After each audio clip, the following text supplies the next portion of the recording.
My name is Dr. Anya Dashevsky, and I'm the owner of Growing Minds LLC. In this video, I will talk about neuropsychological evaluations for children. I will explain when it makes sense to seek an evaluation, talk about its different steps or components, and discuss what kind of information you can expect to get from a neuropsychological evaluation. A neuropsychological evaluation usually starts out with a question or concern. My 7-year-old daughter is very smart, but has a really difficult time learning to read. Why is reading so hard for her? How can we help? My 3-year-old son is still not talking. He seems not to hear me when I talk to him, but his hearing is fine. Is there something wrong? My 13-year-old has always done well in school.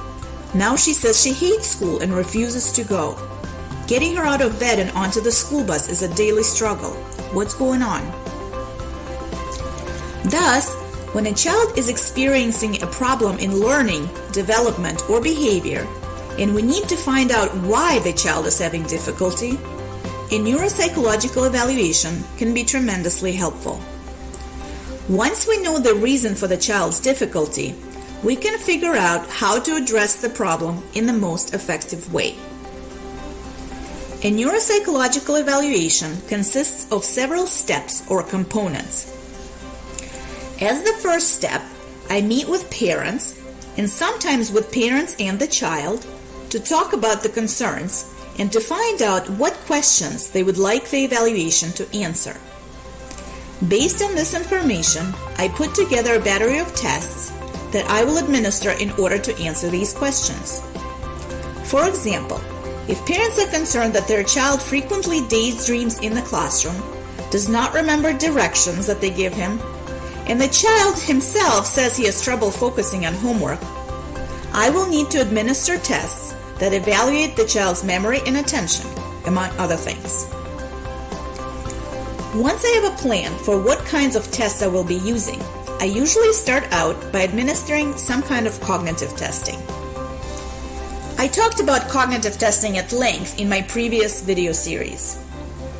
Information gained from cognitive testing serves as a foundation for further testing and begins to answer the question, how does the child learn best?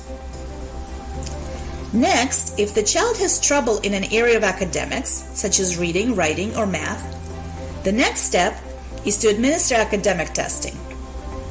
For example, if the child has trouble learning to read, I will administer several tests of reading achievement to see where the child's reading skills are in comparison to same age peers. Let's say I'm testing a 7-year-old girl who has trouble learning to read. From cognitive testing, I learned that she has an above average IQ. Her reading and spelling skills, however, are a whole year behind grade level. The next question I have to answer is, why? So the next step in my evaluation would be to administer tests that will help understand what is it about learning to read that is so difficult for this child. We know from research what neuropsychological processes are involved in reading fluency, and we have tests that allow us to examine these processes. In the case of reading difficulty, for example, we would administer tests that look at the ability to differentiate sounds in a language, to remember combination of sounds, and to name visual symbols quickly, all skills that are necessary for learning how to read. The last component of a comprehensive evaluation is behavioral and social-emotional testing. The reason why this component is sometimes necessary is because learning and emotions are highly interconnected and influence each other. For example, the same girl who is having trouble learning to read may become very anxious when asked to read out loud. The anxiety about reading in turn can lead her to shut down and stop paying attention in class. This then leads the girl to fall even further behind at school, leading to even more anxiety, and so on. Figuring out what goes on with this child on an emotional level is imperative in order to stop this negative cycle. As the last step in a neuropsychological evaluation, I meet with the parents and the child to go over the results of the testing, to explain what the results mean, and to talk about recommendations and next steps. Through this process, the family gets to understand why the child is having a particular difficulty and what can be done at home, at school, and through additional services to address the problem. I hope this video helped you understand the process of neuropsychological testing.